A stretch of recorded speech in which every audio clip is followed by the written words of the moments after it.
Hello everyone, I'm Brian, welcome back, let's continue. I think a group cannot just be driven to be doing the same thing decade after decade. It has to reinvent itself, has to change with changing time. So the issue is that you need to sit back and ask, are you relevant in today's world? Are you doing things in a manner that is the best way to do it? It may be for environmental reasons, it may be for health reasons, it may be that you replace manpower with technology. What are you doing and how are you relevant in today's world? In that sense, you have to create an ability to look at your products, processes, your management philosophy, and ask yourself, do you need to change? Or do you need to evolve? Or do you need to improve? Sometimes improvement can be driven by competition, or it could be for other reasons. So you have to create an environment which can be critical of yourself, not misunderstood to be anti-corporate, but an environment that can say that we have been doing this for 20 years, and it's time we can do it another way. And you need to create an environment where someone who has been doing it for 20 years doesn't slap you down and say that, thanks, you've made your point, but we'll continue to do it the same way, or that we have billions expended in this area as legacy costs, which we're going to continue to retain. So I felt that the group that was by and large in traditional businesses should create an environment where one felt that the company was more nimble-footed and could look at reinventing itself or reinventing its products in a particular constructive way. So I made that one of the tenets of what we wanted to do, that we had to be innovative. Some of my colleagues went about that by deciding they would create a manual of innovation. I really don't believe that that's the way to innovate. That's just, in my view, a contradiction. The innovation should come as part of an environment. I think where we're sitting today is innovation. We're expressing views in a manner that may not normally happen. We're doing it in an environment that where different people have come together. That, in a manner of speaking, is innovation, that you're looking at things, you're opening yourself up to, I think, as Guru has mentioned, if you can't control what you do yourself, how are you going to control others? So I think companies have to destroy or demolish barriers that take place, that this is the way we do things. And we should be open to the smallest and the most seemingly irrelevant issues which foster change. And when you innovate, you ought not to be innovating for the sake of saying that you're innovating, or that on page 3, item 7C said this and that you did that, because that's not innovation. That's following a doctrine, and there is no doctrine for innovation other than the fact that you're open. So there is one aspect which is seeking excellence in the systematic excellence, Tata business excellence model or whatever. In pursuit of systemic excellence, does does it curb individual genius somewhere? Because being so big on innovation, you need a spark of genius here and there. So, systemic excellence definitely makes friction-free function, but at the same time it could become too sedate and there's no spark of genius. There's a very famous situation when Henry Ford was wanting to… saw that there is not enough excellence or efficiency in the system, he hired an efficiency expert who was given total freedom to go and change things and fire people that he has to fire without even asking Henry. So he was going about firing and hiring things and coming, and then he came back to Henry one day and said, there's one guy who, whenever I enter his office, he's got both his legs up on the table, he's smoking a cigar, I've never seen him doing any work, and people say I cannot fire him. So Henry asked, who is this guy? So he mentioned the name. Then Henry said, don't fire him. The last time he had his boots on the table and we were smoking cigar, he came up with $1 billion idea, don't touch him. So how do you manage between this pursuit of excellence and efficiency versus individual genius? I visited the Toyota plant in Bangalore, and on the shop floor, there's a walkway, there's a pathway, you have to walk only on that. And when you want to… if you want to turn right, first you say this, and then you say this. And you turn, every time. And every time you go down a staircase, you must hold the railing. If you don't hold the railing, you're made to go up and again come back again. I'm saying wanting to systematize like this, it definitely curbs genius. So how do you balance between these two? I understand what he's trying to say. So it's kind of… I mean, it's very interesting because there's a reason why rules exist. It's for safety purposes, for keeping the company safe, keeping the customer safe, keeping the business safe, keeping the people that work there safe. But at the same time, those things can be seen as highly restrictive. You know, it's kind of… I get the question that Sadhguru is trying to ask, is because you know there's restrictions for reasons. At the same time, those restrictions are restricting geniuses. So how do you come up with this middle solution? I think if you systematize to the extent that you just described, it's very difficult to also have a balance to innovation, because you keep going up and climbing down the stairs again, holding the railing each and every time. I think an environment of innovation is one where you may have safety, but you don't have a railing all the time to hold on to, and that you encourage people to go from the top to the bottom, or the bottom to the top, as the case might be, in a different way. Not endangering safety or throwing environment to the winds.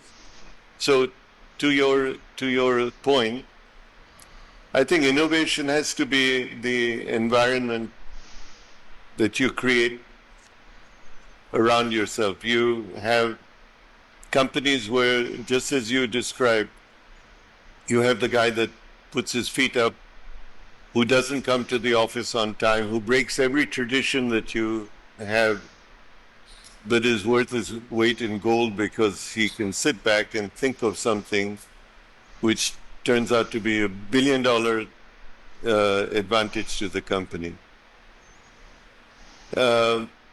If I might mention companies, Apple computers was innovative when Steve Jobs first did it, but the board pushed him out because he was considered a failure and he was fired. And then the company brought him back as CEO when it was almost bankrupt some years later, and he built what today is probably the most valuable company in the world. And what he really did was he did everything different to what the book would say. He undertook his own merchandising and marketing with his own stores. He spent his time on doing something that most people would say would fail, and he had the inner courage to Pushback. continue to do that. Is that innovation or stubbornness? Stubbornness for sure. I think, again, it would work for one person and not for another. But he created an environment very autocratically that opened innovativeness. And another example is Google today. Google is a true environment of innovation. It encourages thoughts to happen. Google X has been created to refocus on innovative new things that are being done. So you can create a less formal environment that is very innovative. Someone has to decide that we will invest in this innovation or not, and in not doing so, not kill this innovation, so that innovation may take another form. You may lose that person who goes out and create and pursues that innovation, and it comes to the market. You want to go to work feeling that you have the freedom to innovate. You're not in a box. You're not look left, look right, and then walk forward, or have to hold on to a staircase railing to go down, or you go back up. Those create very safe, very traditional environments. But if the company is the company that Toyota may be, it must have some little pocket somewhere that's innovating that doesn't have that. And then the next question you ask is, why should Toyota not have that everywhere? And maybe it happens in some areas and not in a foreign environment where they operate. I don't know. I'm wondering if what he's trying to say there is the understand where you cannot innovate or you have those restrictions, and for safety purposes you do not want to compromise on safety regardless. These are people's lives you're talking about, or they have family, they have loved ones, they have friends. You don't want to compromise on safety, but at the same time, nowhere there's too much regulations or too much unnecessary safety is not needed. For example, like that one walkway that he was talking about, where you have to follow this one walkway. If there's no reason, again, it's a more like probably like an example, a metaphor, where that walkway really stands no purpose, but it's there for safety reasons, just in case, so that every time someone walks down this hallway, they know exactly where we're going to walk. But it's completely unnecessary. It's stifling innovation because of how restrictive it is. So that walkway may not have to be that small. It could be removed, and people can walk there safely with or without that walkway. And about the stairs going up and down, you have to hold the handrails. He specifically talks about this. Why have the stairs? Why not have a different method of getting around it? So, for example, a bridge. Again, I don't know the reasoning for the stairs. It's obviously to get around something. Maybe a walk around. Instead of going underneath something, maybe over something or around something, or a different path at a different location. Innovation. Different methods of getting around something. So I'm wondering if this is the idea behind the innovation, what he's trying to talk about. Do not compromise on safety. Understand where, and mind you, he's using safety or these places as metaphors to the bigger idea.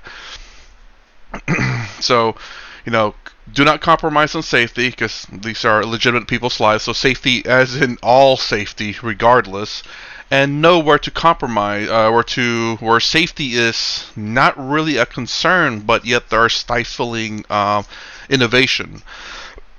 I mean, a walkway is not exactly going to like, you know, you're walking this way, it's like, my gosh, I can't innovate. And all of a sudden you step 1 foot to the left outside this walkway, like, oh my gosh, my mind is so open now. No, it's not like that, but it is at the same time is something like that, where just having a little bit more freedom on what you can do can generate innovation, generate genius, but also can generate stupid ideas as well. So it's both equal.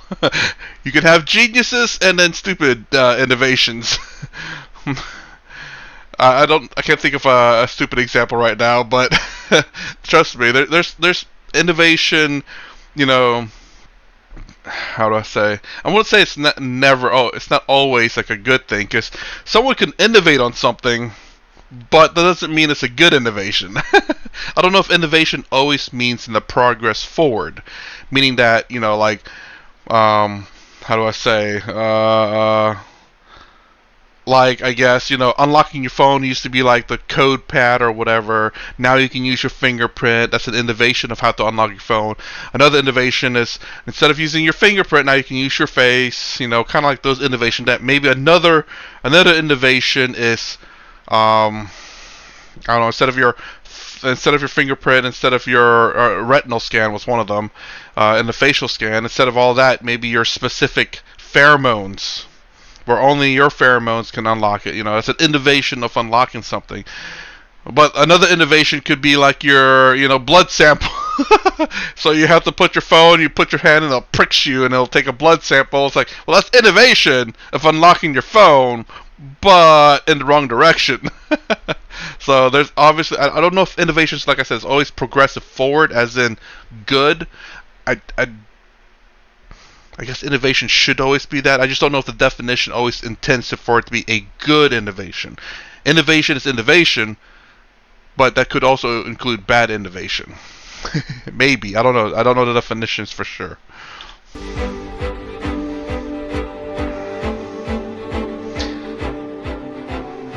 One of my pursuits right now is to try to tackle the issue of malnutrition amongst children in India, which is proving to be a much bigger task than I had ever assumed in terms of what it really addresses.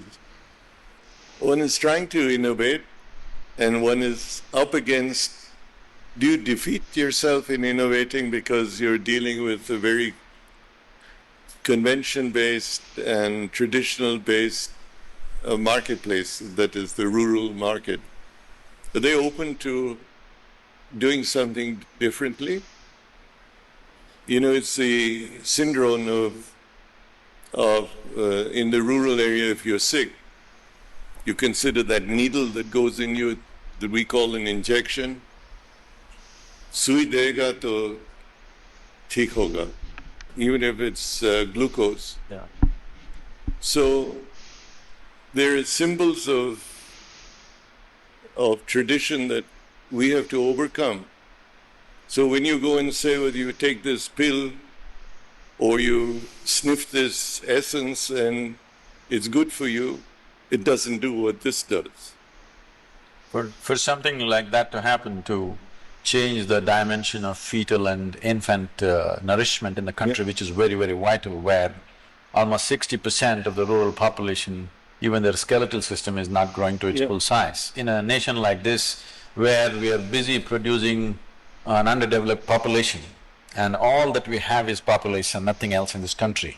If we make this into a strong, capable, inspired population, we could be a miracle, otherwise it would be a catastrophe. In this, unless we have an army of dedicated people on the ground who can educate and transform that situation, just trying to do something from the top, either from the government or even from a corporate sector, may not really take shape, because we have been in rural India working there. So there are many ways to do this, and we are already at this. But when you talk to a qualified doctor, they're always thinking in terms of putting, you know, Pills. iron pills or vitamin pills into the pregnant ladies. If necessary, yes, maybe, but to improve the diet itself in the rural India, where we have shifted from what we call as subsistence farming to cash farming, where people, you would eat better 25 years ago, but they did not live better in other terms. But today, in all other terms, if you go into the village today, there's electricity, there's a bore well, they have an internet kiosk, everybody has cell phones, but their nourishment value has gone down because they don't have the mentality to use their money to go and buy the necessary foodstuff, either fruit, vegetable, fish or meat or whatever that is needed for them. They tend to… the staple diet in South India has become just Right. rice, chili, onion and tamarind. In North India, it's wheat, onion, chili. The whole country, at least in northern India, the whole government debate is about the price of the onions. I happened to be in London and this was going on the news, and they asked, what about the onions? So this is our staple diet. That's why everybody is discussing onion in the parliament, on the street, and somebody is trying to win an election on the price of the onions, because that's our staple diet. Nourishment has been forgotten. So to bring back that culture of nourishment, there's many ways it can be done. To bring back those vegetables, fruits into people's lives, we have taken steps. Now the next step we are planning is to start fish ponds in every village. So every person must consume at least 1 kilogram of fish per week at least, and it'll be available free of cost if they just throw their waste into the fish pond. So, innovative ways of doing this has to happen, because this is a silent disaster which is just progressing and it'll overwhelm the nation at some point. Their waste. I kind of understand a little bit of that. I'm hoping it doesn't mean like plastics and cardboards. In my country, I remember crossing this bridge, and every time I look down, it's very depressing because people would just throw their trash over it, and then you just see this big pile of crap, and this river barely even have any water in it. And last time I went home, I looked down and it's clean and there's water in there. I was genuinely, truly amazed. And the government's actually showing like this is how much they spent on this. They seem to be very open about where they're spending their money on, how much money they need for the next project and all that. And there seems to be progress going on. I absolutely love that.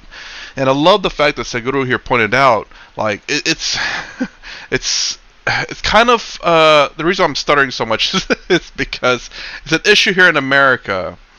A lot of people think of band-aids, like the way he was talking about how the doctor's thinking pills is like, right, that's a band-aid to the issue. The real issue is nutrition. You keep stuffing pills into people, that's just not a permanent fix, that's just a band-aid. Yes, when necessary, but that's not going to fix the real problem, nutrition.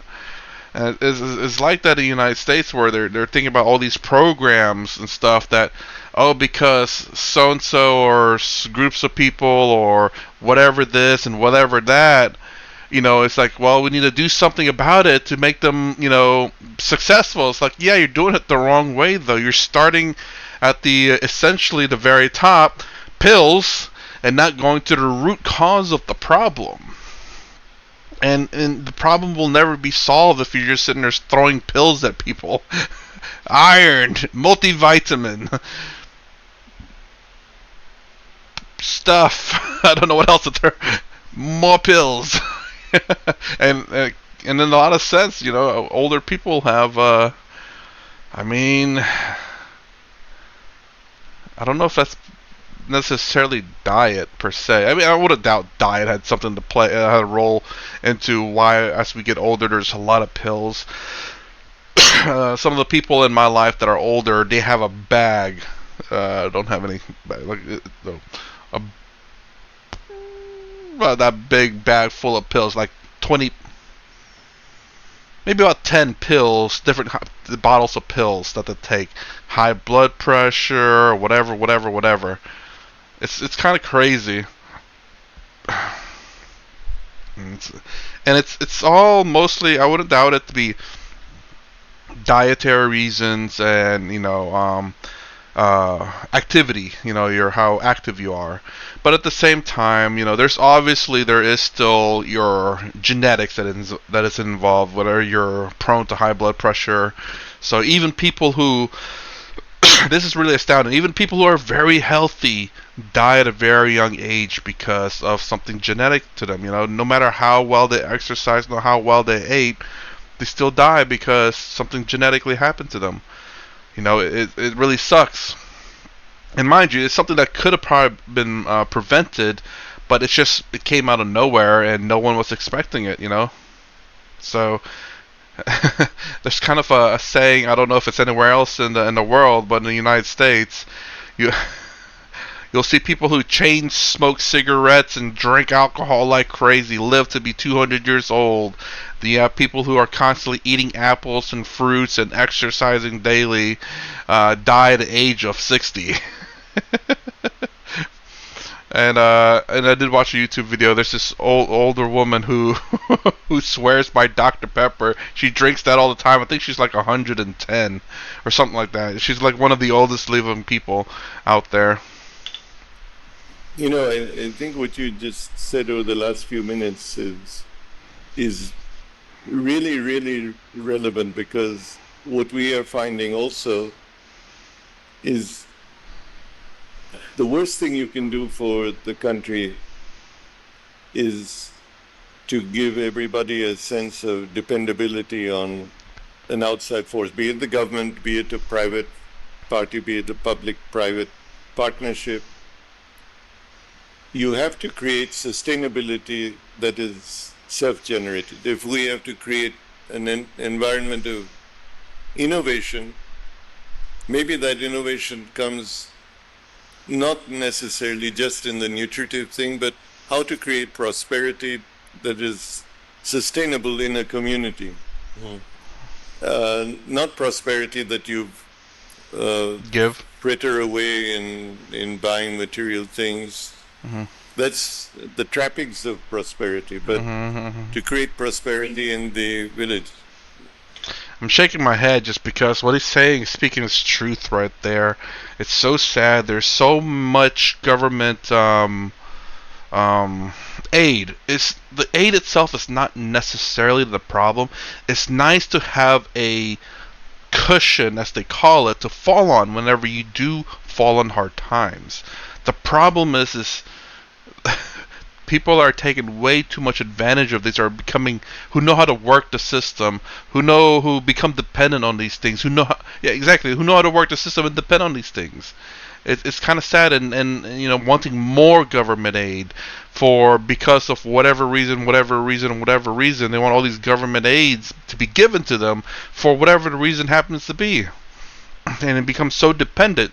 And the sad truth of the matter is that some people who, if they fail, they don't blame themselves of their failure. They blame other people of their failure, and the failure had nothing to do with them. They did everything right. Everyone else did something wrong, and the reason why they failed is because of other people, not them. And if they can't take responsibility for their actions, they're never going to improve. The only way to improve is to know that you failed and to learn from your failures. Big thing. If you fail and don't learn nothing, you're just about as good as the person who failed and blame other people. I'm not saying that, at least the intent is different. If you failed and I have no idea how I failed. But at least if you try to learn from it, that's a good thing. That shows that you have at least the, I don't say the balls, but the wisdom, that's a better word for it, the wisdom of trying to learn from your failures, and hopefully, ask other wise people who have been successful in those ventures to say, hey, look, this is what I did. Where did I go wrong? What did I go wrong? So that you can stand up and try again if you want to. You have to learn from your failures. That's the most important thing. A failure is not a failure unless you fail to learn from the failure. It's still a failure, but not as bad as a failure. Fisheries of fish ponds, or creating livelihood in terms of produce, etc. We're not addressing those issues adequately in the country, and many of them are, as you say, things that can easily be done. And if the nutritive value of what we eat has diminished over time, it's because we have allowed it to diminish, and we have not been innovative in terms of addressing this. All about innovative. You need to be thinking you're doing the right thing and and you're doing the right thing for the community in which you are. If it involves doing the right thing through which you call CSR, then that's what you need to do. It may not be 4%, it may be a minuscule amount, but it'll make a big difference in the community in which you are. It's not money related, it's not percentage of net profit. It may be the time that employees spend helping that community. Just as we said, it's not an issue of money, it's an issue of adding to the quality of life of that community that there may be.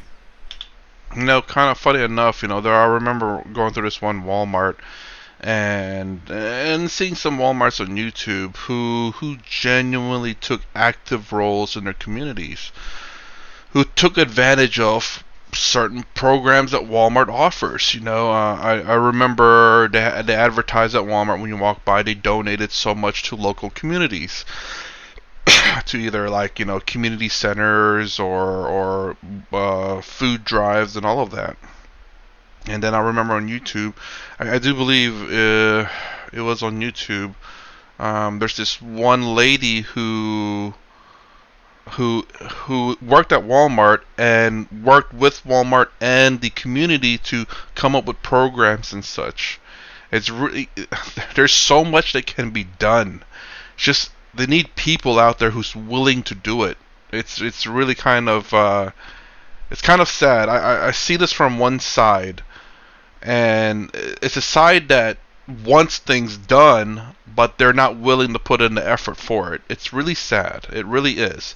They want good things, but they're not really willing to do it.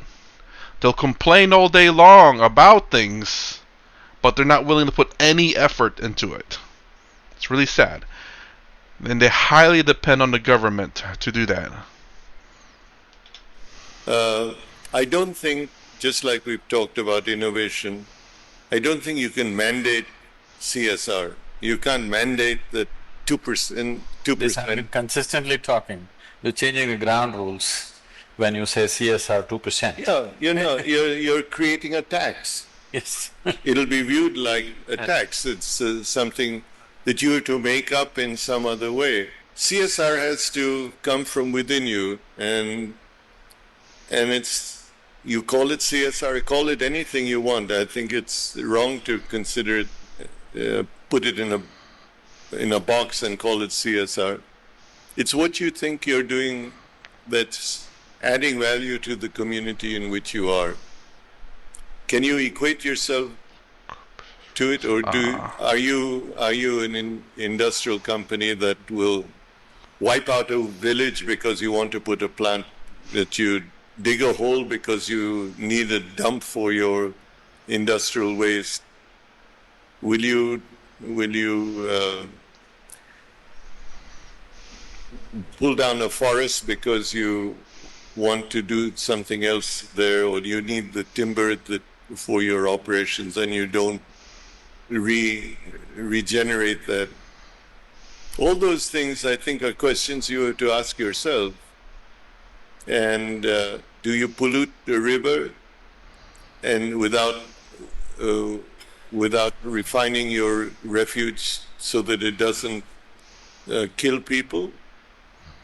Or is that somebody else's problem? I think there has to be a willingness to sacrifice for the good of the community if you're called upon to do so. Called upon by yourself to do so, not mandated by law.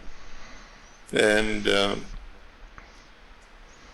if, for example, if you're in the asbestos business and one day asbestos turns out to be a carcinogenic product, are you willing to go out of that business? Or are you going to safeguard all the things that you think you can do, or brazenly keep pushing that product into the marketplace until the law says that you can't do it? Each of those things are is moral responsibility. Moral responsibility to keep people employed, but that you might be endangering them. Real quick about that. Well, not asbestos itself, but there is a. I haven't seen the movie, and I really, really want to see the movie.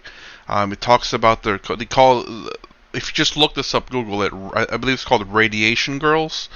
These are women who work in a watch factory in America, and this watch family, this watch company, um, did some tests and found out that the paint that they're using that makes the watch glow was in fact, I think, radioactive or toxic. Both, either one or both. And but they still continued to let the girls use it. And that's what he was talking about right there. Are you brazen enough to continue to push the product? This company did. And I was going to say, he was talking about asbestos. I was gonna. It's not necessarily a joke, but at the same time, it's something that he used. What about innovate from it? Is there a way to turn asbestos into something wonderful? Probably not, honestly.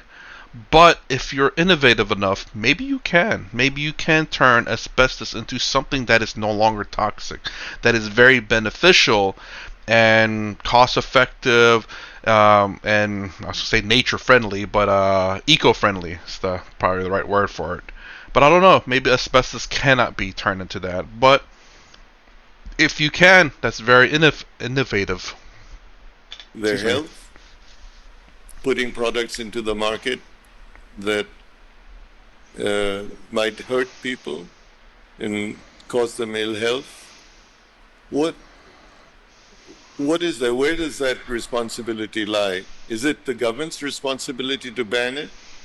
Is it yours to identify that that's what you should do?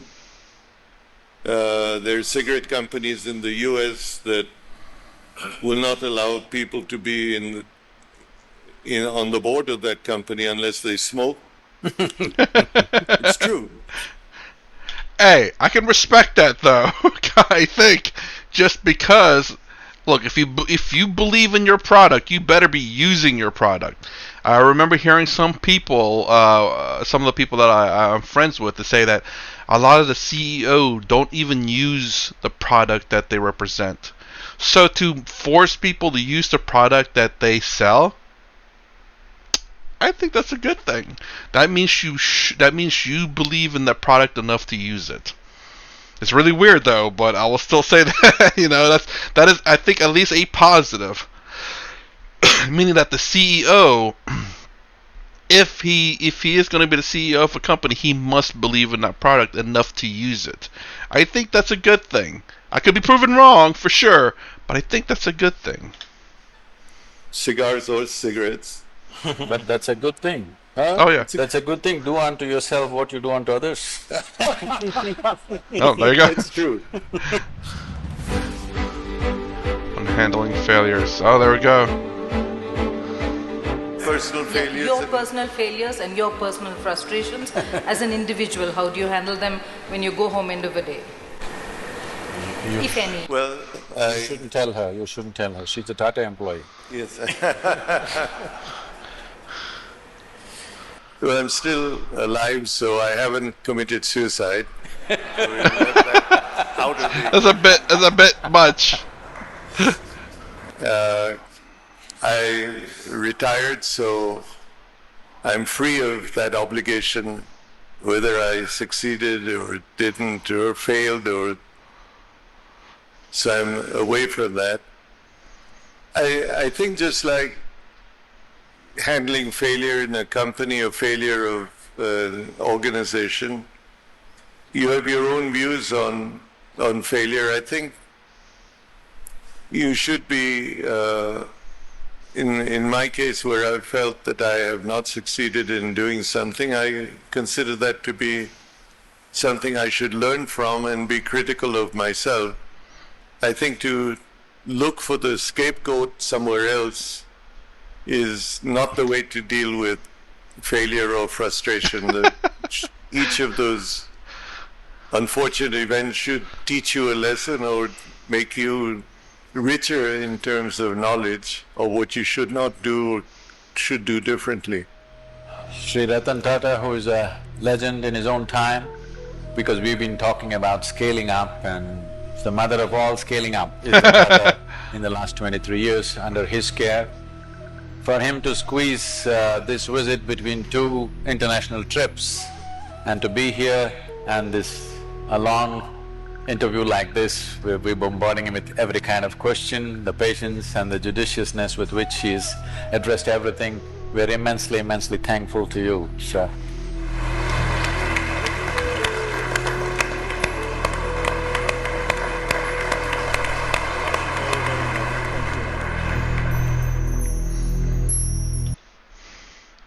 Very, very wise man, for sure. Absolutely. Absolutely.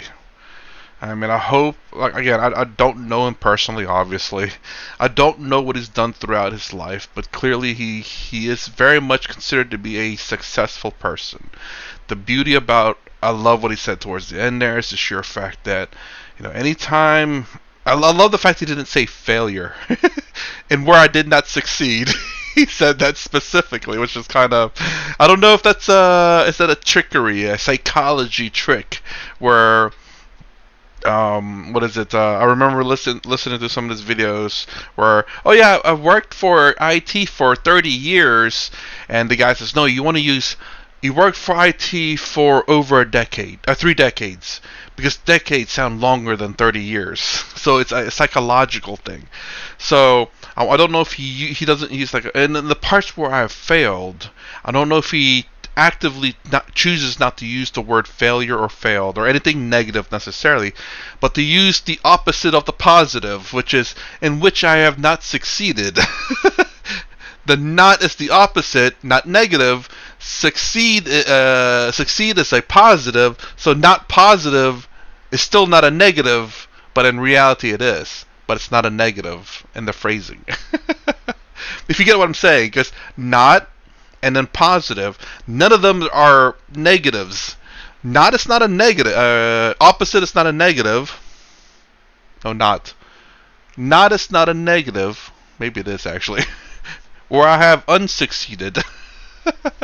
But you get what I'm trying to say. Like, it does very much work. Psychological wordings and how you phrase things can really help you out if you I don't say understand it, but are susceptible to it, I suppose. I do understand, and how you speak to your employees, how you speak to people does matter.